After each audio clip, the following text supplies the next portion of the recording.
Saudara, untuk memastikan layanan bagi para pemudik di lintas barat selatan Aceh pada Lebaran Idul Fitri 1445 Hijriah, Kapolda Aceh melakukan pengecekan pos pengamanan dan pos pelayanan.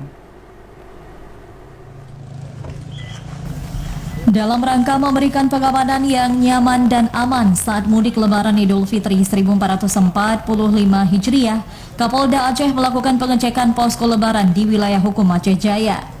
Kepada masyarakat yang melakukan mudik, Kapolda Aceh mengingatkan agar tetap hati-hati saat berkendara. Selain itu, kendaraan yang digunakan dalam kondisi baik, serta rumah yang ditinggalkan dalam kondisi aman, sehingga saat melakukan mudik merasa aman dan nyaman. Sebelumnya, pengecekan sudah dilakukan di Longa, Kabupaten Aceh Besar, dan selanjutnya ke Aceh Jaya untuk melihat persiapan dan kesiapan pihak Polres dalam memberikan pelayanan kepada masyarakat saat mudik.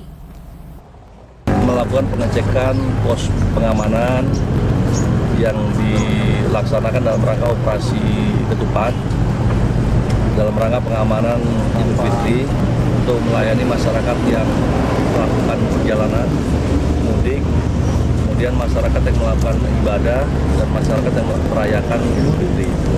Jadi tadi kami dari Banda Aceh melewati Longa, kemudian Kute, ada beberapa pos pam yang dibentuk oleh Polres yang tujuannya tadi untuk melayani masyarakat, mengantisipasi kerawanan-kerawanan seperti kecelakaan, kemudian ada sapi-sapi yang berkeliaran di jalan, kemudian melakukan pengamanan di tempat-tempat kegiatan masyarakat seperti tempat pariwisata, tempat perbelanjaan dan lain-lain. Dengan didirikannya pos pelayanan dan pengamanan saat mudik Lebaran Idul Fitri 1445 Hijriah, angka kecelakaan dalam berlalu lintas dapat berkurang.